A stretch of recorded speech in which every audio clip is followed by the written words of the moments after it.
When it comes to the Rohingya crisis in the northernmost region of Myanmar's westernmost Rakhine state, formerly Arakan, global public opinion has always been a foregone conclusion. It has depicted the crisis in binary fashion, with destitute and helpless Rohingya Muslims cast as victims of Myanmar's predominantly Buddhist army and government, the latter led by Aung San Suu Kyi. That more than 500,000 Rohingya Muslims have been driven out of their homes and displaced into makeshift shanty camps inside Bangladesh along the border with Myanmar is not in doubt. At the same time, perception is not always the same as reality, and, in this case, intractable dilemmas need to be teased out for a more balanced perspective. The many images and reports from various sources make it plain that mass persecution of Muslims in Rakhine state has taken place, but whether or not that amounts to a systematic genocide and ethnic cleansing by Myanmar's army, locally called the Tatmadaw, is a different matter. The politics that lies behind these measures against Rakhine's Rohingya appear geared more towards expulsion and exclusion than extermination and extinction. It is a get-out campaign rather than genocide. If the Tatmadaw's clearance operations after August 25 had been aimed at genocide and ethnic cleansing, the persecuted Muslims would have been kept inside for the kill rather than kicked out of the country and kept out. Moreover, the Tatmadaw's heavy-handed and disproportionate campaign of violence and torching of Rohingya villages, abetted by local Rakhine Buddhists, was initially a reaction to the Arakan Rohingya Salvation Army's ARSA's coordinated attacks against 30 police outposts and an army base on August 25, one day after the respected Kofi Annan Advisory Commission on Rakhine State announced its recommendations on various issues, including citizenship, communal dialogue, basic security and safety, freedom of movement, and bilateral cooperation with Bangladesh. The raids by hundreds of ARSA assailants led to an orgy of violent clashes that left more than 400 dead, mostly Rakhine Muslims but also scores of security personnel and Buddhist and Hindu villagers. Global attention at the outset focused on State Councillor and Foreign Minister Aung San Suu Kyi and how she had let the violence happen.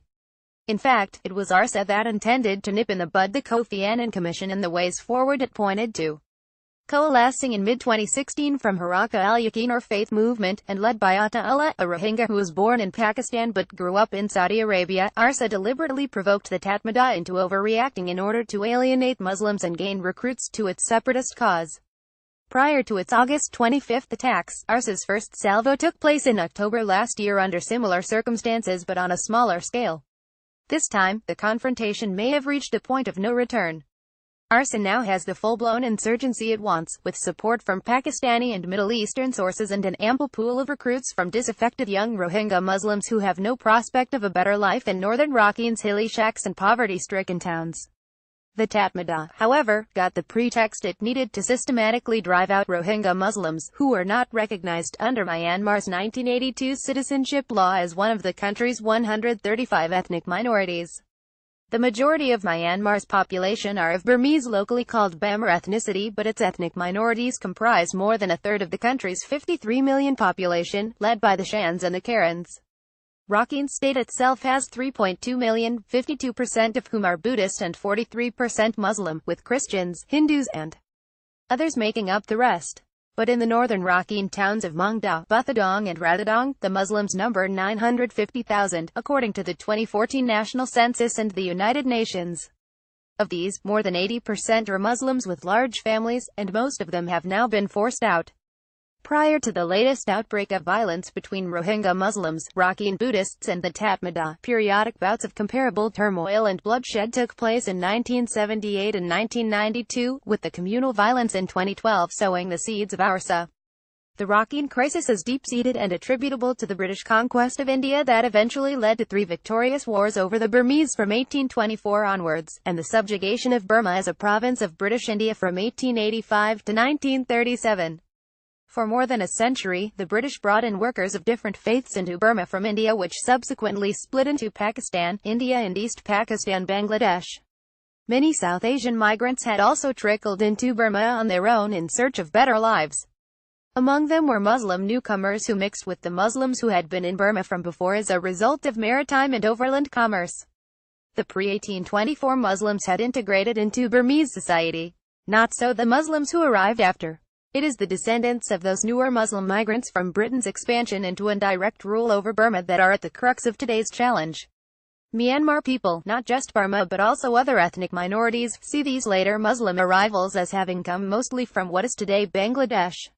These post-1824 Muslims are thus considered bogus dwellers and interlopers in Rakhine, having trespassed and refusing to go back to where they came from.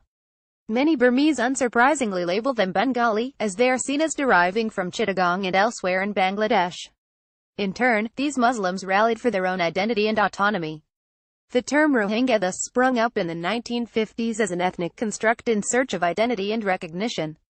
Rohingya as an ethnic term was stipulated in written records for the first time in 1963. Other names in contention at the time included Rohingya and Rohingya, based on the oral understanding of Arwangya. What will happen now is that many thousands of Rohingya Muslims may not be coming back to Myanmar and will form a long-term refugee population in limbo on the Myanmar-Bangladesh border, where tensions and human rights violations will persist, with a grinding humanitarian crisis that rolls on indefinitely. In turn, the Tatmadaw may rebalance the northern Rakhine population by bringing in Burma and/or Rakhine Buddhists to reduce the Muslim majority there. When she spoke on September 19, after more than 3 weeks of silence, what Ms. Suyuki unwittingly implied about verification and the right of return is that many Rohingya Muslims are not likely to be allowed back because they lack identity papers, as they belong to an unrecognized ethnic minority group of Myanmar. As a result, global condemnation of the lady is unlikely to let up. Yet Ms. Suyuki is stuck between a rock and a hard place. After 5 decades of military dictatorship, including 21 years when she was mostly under house arrest in Yangon, she has ushered in a fragile democracy with the elections of November 2015. But this democratic achievement was premised on a compromise with the Tatmadaw, headed by Senior General Min Aung Hlaing. As the army vehemently rejects the Rohingyas, and is backed by widespread popular support in doing so, maintaining a civil-military compromise on the matter so as to keep democracy on track is the trade-off Ms. Suyuki has to make. Sticking up for the Rohingyas would undermine her support base, alienate the Tatmadaw and potentially derail the semblance of democratic rule. For there to be a way forward, it would have to be based on a regional approach built on the back of upgraded Myanmar-Bangladesh ties. ASEAN has proved ineffectual, and even divided, on the Rohingya case. Malaysia recently disavowed a statement issued by the Philippines, the current ASEAN chair, on the Rakhine situation. While its role is indispensable in mitigating the Rohingya crisis, Bangladesh is not part of ASEAN. 5 countries are key, namely Myanmar, Bangladesh, Malaysia, Thailand and Indonesia. In recent years, thousands of Rohingyas have risked their lives by crossing the seas in rickety boats in search of jobs, with many heading to Malaysia's plantations and transiting through Thailand for supplies. Indonesia, the world's largest Muslim-majority country, wants to show compassion and leadership on the Rohingya front. Third country settlements can play a small but significant part. Finally, the recommendations of the Kofi Annan Commission provide the most comprehensive solution going forward. A new committee led by Ms. Suyuki set up to implement these recommendations is a step in the right direction.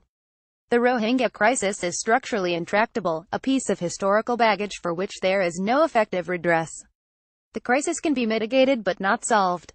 There is certainly a lot that is wrong about the Rohingya plight, as global headlines will keep portraying. But, lest we forget, there is also still so much right about Myanmar today, after its decades of going nowhere. The writer teaches international relations, and directs the Institute of Security and International Studies at Chulalongkorn University in Bangkok.